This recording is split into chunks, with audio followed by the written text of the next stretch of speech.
And then, on an August night in Paris in 1997, she was gone. French radio is saying that the accident happened in western Paris, when the car she was traveling in collided with another vehicle in a tunnel. But Diana didn't just leave behind grief. In her final years, she had been playing a legal game the palace never saw coming. She had structured her estate to reach one specific person, and her family went to court trying to undo it. What Diana left behind wasn't just money. It was the most powerful thing she ever did. And the royal family is still feeling it today. The girl the system never wanted. You want to know the truth about how Diana's story really started? It started with a week of suffocating silence. She was born into one of the most powerful aristocratic families in England. And yet, for 7 days, nobody cared to give her a name. Her parents weren't celebrating. They were mourning the boy she was supposed to be. To the Spencers, Diana wasn't a daughter. She was a biological failure. A year earlier, her baby brother named John had died just hours after birth. Her parents, John and Frances Spencer, were desperate for a male heir. And when Diana arrived, the disappointment was immediate and visceral. Her mother was sent to clinics on Harley Street to be poked and prodded by doctors, as if she were a broken machine that had produced a defective product. When the family finally settled on Diana Frances after 7 days, the name carried quiet pain inside it. Frances honored her mother. Diana came from a distant Spencer relative who had once herself been considered a potential princess of Wales. She never made it, and now her name was being passed to a baby girl whose own family hadn't wanted her to exist. They named her after women who almost made it. Women who came close but never quite arrived. And from the very first week of her life, that was already Diana's story. Close enough to matter, never quite enough to be what they wanted. Despite the tension inside the home, Diana's early childhood appeared privileged from the outside. The family lived at Park House, a 10-bedroom estate sitting directly on the Royal Sandringham grounds in Norfolk, leased from Queen Elizabeth II herself. The royal family vacationed just down the road at Sandringham House. Diana played with Princess Andrew and Edward as neighborhood children. She called the Queen Aunt Leet.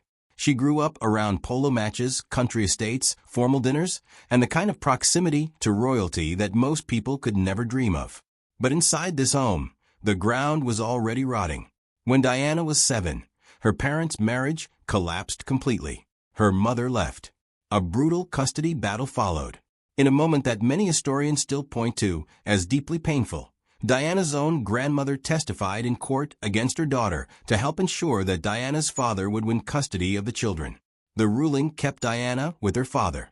She would later remember standing outside the house as her mother drove away, the sound of the car fading down the gravel driveway. It was the kind of moment that children remember forever. Then in 1976, her father remarried Reine, Countess of Dartmouth. Diana didn't just dislike her stepmother, she loathed her. She saw Reine as a bully who had invaded their home. The tension was constant, raw, and completely unresolved. It got so physical that Diana once pushed Reine down a flight of stairs. This shy, quiet girl had a furnace of rage inside her. She was learning early that if the system tries to crush you, you have to find a way to strike back. In 1975, her father inherited the title of Earl Spencer, making Diana Lady Diana overnight. The family moved from Park House to Althorpe, the Spencer ancestral seat in Northamptonshire. New title, grand walls, but it felt like a tomb, and the emotional turbulence followed her straight through the front door. Nothing seemed to bring absolute peace for the young Lady Diana. School wasn't an escape either. She failed her O-levels twice and kept changing schools. But teachers noticed something in her that no exam could measure. She had the warmest smile and the kindest heart they had ever seen for a girl her age. She had a genuine instinct to show up for people. She won a school award for community spirit. While other girls were dreaming of parties, Diana was volunteering at psychiatric hospitals and scrubbing floors as a cleaner. What followed was a patchwork of quiet, ordinary work, nannying, cooking courses, teaching dance, cleaning jobs, hostessing at parties. A skiing accident knocked her off her feet for 3 months. Yet, she kept going. In 1979, her mother helped her purchase a small apartment at Colehorn Court in Earl's Court as an 18th birthday gift. Diana shared the flat with 3 roommates and drove an old car through London. And for the first time in her life, something felt right. No custody battles, no cold stepmother, no grand estates hiding broken families behind their walls, just a small flat, good friends, and a life that was entirely her own. She was happy, genuinely, quietly happy. The kind of happiness she had spent her whole childhood searching for. But the system that had ignored her entire life had just noticed her. A prince needed a wife. And Diana Spencer was about to find out exactly what that meant. The hellish marriage. By 1980, Prince Charles, heir to the British throne, needed a wife. And Diana Spencer, the quiet girl from Sandringham who had spent her whole life feeling like she wasn't enough, suddenly fit every requirement the palace had. That's the part that makes this so painful. She wasn't chosen because Charles loved her. She was chosen because she fit.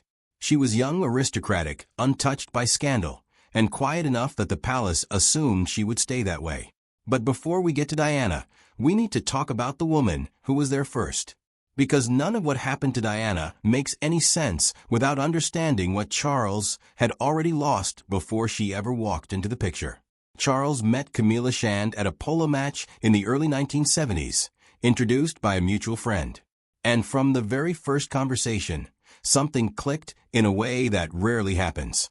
Camilla didn't fawn over him. She didn't treat him like a future king.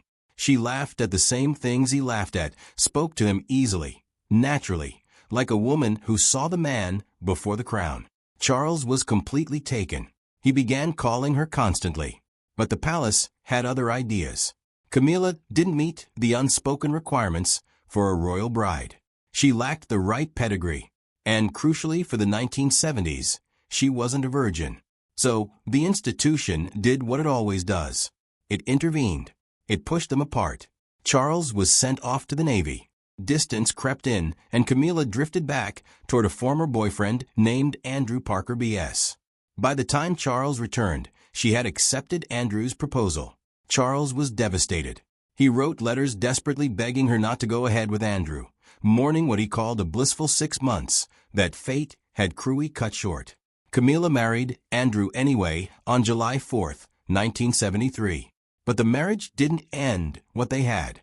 It just changed its shape. The physical side of their relationship quietly resumed not long after. Even with both of them now building separate family lives, Andrew knew he didn't interfere, and the palace said nothing. Then in 1977, Charles met Diana Spencer. She was 16. There was no romance, no spark. Charles was actually dating her older sister Sarah at the time. Diana was just background, a shy teenager orbiting royal spaces without knowing she was about to be pulled into the center of all of it. By 1980, Charles looked at her differently. She was beautiful, scandal-free, and the press was already circling. The palace needed the story to move forward. So it did. They announced their engagement in February 1981. Music, the world went wild. But the cracks were already there before the ink dried. When a reporter asked if they were in love, Diana said yes immediately. Charles paused and said, "Whatever in love means." They had met each other just 12 times before getting engaged.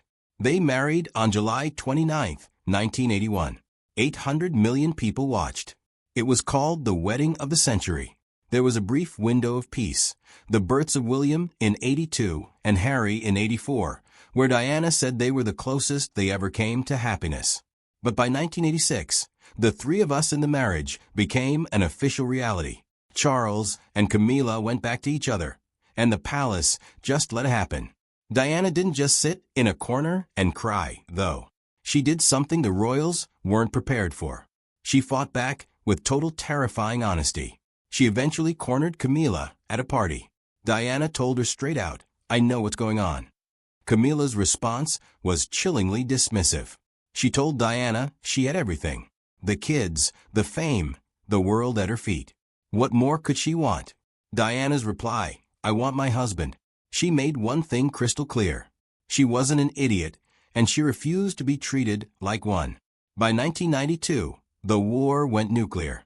Secret tapes of intimate phone calls between Charles and Camilla leaked to the press, including the infamous Tampon Gate recording, a conversation so explicit that Charles was heard telling Camilla he wished he could be reincarnated as her tampon just to stay close to her. It was broadcast globally. It humiliated the future king completely. Diana then collaborated on a tell-all book with Andrew Morton that stripped the gold plating off the monarchy. The hits didn't stop. In 1994, Charles finally went on television to admit the affair publicly, naming Camilla by name.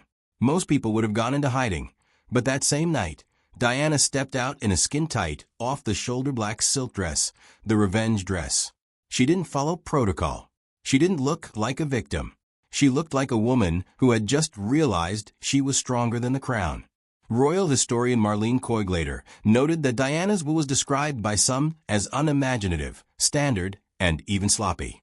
And because Diana was no longer a working royal at the time of her death, it wasn't kept private the way royal documents typically are. Her finances became public record. The entire world could see exactly what she left behind. By August 1997, Diana's estate was valued at just over $21 million. Roughly $31.5 million at the time. That figure included cash, investments, jewelry, clothing, and the £16 million divorce settlement. William and Harry were set to receive the bulk of it. But here is where it starts to unravel. Once taxes and legal fees were applied, nearly half of that inheritance simply disappeared, gone before her sons ever saw a penny of it. But it gets worse. Under UK law, Charles had the legal right to reclaim that £16 million divorce settlement entirely. The reason Diana had died within a year of receiving it, which triggered a specific legal provision allowing him to take it back. If he had done that, William and Harry would only have been taxed on the £5 million Diana inherited from her father. Charles could then have reinvested the larger sum separately for his sons, protecting far more of it. He didn't. He was advised to leave the full amount inside Diana's estate and let it be taxed. The result was millions lost that could have been saved. Millions that belonged to two boys who had just lost their mother. Even what remained wasn't handed over cleanly. Alongside the main estate, a discretionary fund was created for the princes and their future families.